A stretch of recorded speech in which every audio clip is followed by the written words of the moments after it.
It has widened my genre of music as groundsmanship. Things fans don't know, we clean the goals. Hello and welcome to Keep Off the Grass, a series that takes you turf nerds behind the scenes to find out how that stuff grows and other things like, where do the sprinklers disappear to? How do they mow those lines? How do they paint that? What do they do on match day?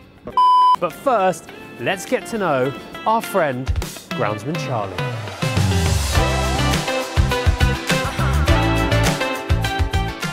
Is my hair looking okay? I mean, what do you do? Just go like that? Well, it lays really flat sometimes. You don't treat your hair like you treat your grass? No. Right. So how much pride do you take in this? A lot. It is my daily job, which I love. So it was my dream when I first became a groundsman to work here, so yeah. So you are a Palace fan, aren't you? Yes, I am. It's gone through the family, and as far as I know, it's gone back. My granddad used to work here on the turnstiles many, many years ago, and then ever since I was born, it's the only club I knew. Where did you used to watch games when you were younger? Top of the Homesdale. So you had the best view of the pitch? Basically, yeah. And I always used to wonder what they used to do at half time out on the pitch. And now I know. At what point did you start getting interested in grounds work? So I was at college studying carpentry, and there was just nothing really out there. And my mum's friend was a secretary at a school, and they was looking for an apprentice groundsman. And my mum thought it'd be something I'd be interested in. And I went there and thought I'd give it a go. If I don't like it, I can always fall back. And I just fell in love with it. What do you listen to? Palace podcast. Podcasts, music. It has widened my genre of music as groundsmanship. Listen to anything that the players listen to? Unless they're listening to Whitney Houston, I doubt it.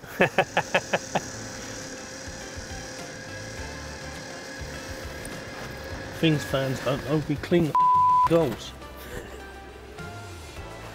What's the word I'm looking for? You had to clean the balls during Project Restart as well, didn't you? I'm really OCD. Don't like marks. So I will have to get the mark off. So what, they just stay here throughout the week? Yeah. Okay. That's why we take them out of sockets. Because then it allows us to go over.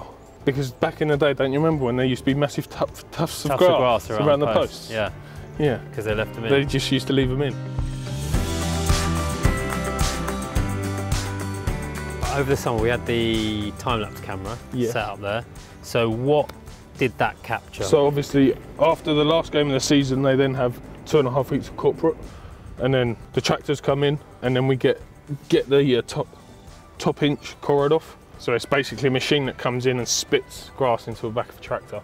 And the reason we have to do that is to remove any organic matter. So basically it's dead. Grass that has died. Oh, okay. And gone into the surface, which then becomes slippy if it's not maintained right. We then dress it with sand, verti-drain it, which then improves drainage. We also then pro-core it, which makes it a little bit less tough on the players' legs. That sort of softens it for them. So what is pro-core? So it's basically just a machine that punches a load of holes into the ground. Oh, okay. And then we brush the sand into both of the holes that I've created from the verti-drain and the pro-core. And then we seed on top of that. When did the covers go on after the seeding? So we seeded on the Tuesday, and then the covers went straight on the Wednesday. And how long were they on for? We left them on for 10 days. So then that came off, and then what happened? That's where the fun starts. Cut, cut, and cut, and cut. Yeah, so you were cutting like diagonally at one point, weren't you? I don't like a pattern staying in when it's pre-season, because it gets harder to then put the pattern in that we all see as this now. So I cut in 4 different directions. I cut up and down, across one way, across the other way, and then widthways. And it also strengthens the plant slightly because it's getting dragged in different directions. So it'll hopefully harden the plant up for when the players return on it. It seems pretty easy as we speak about it, but it's all a walk behind process. There's no sit down jobs, as you would say. When do the lamps get used? In the winter. So hopefully, Because of lack of sunshine. lack of sunlight, because they're not actually a heat lamp, they're a light, because grass responds off of light rather than heat. So It's basic photosynthesis, isn't it? basically, yeah. Didn't realise you were so intelligent. Well, you know, big GCSEs. Press 3 buttons and the sprinkler's on. They can't be too difficult because groundsmen aren't the smartest of people. That is the ones on the outside Okay. of the pitch, the ones they see round, Yeah. and these are the ones that are on the pitch. So What's that? It's a drain cover. Oh. No Astro this year. What do you reckon? Oh yeah, really blends in. You've never noticed it before. I noticed it when I got to it.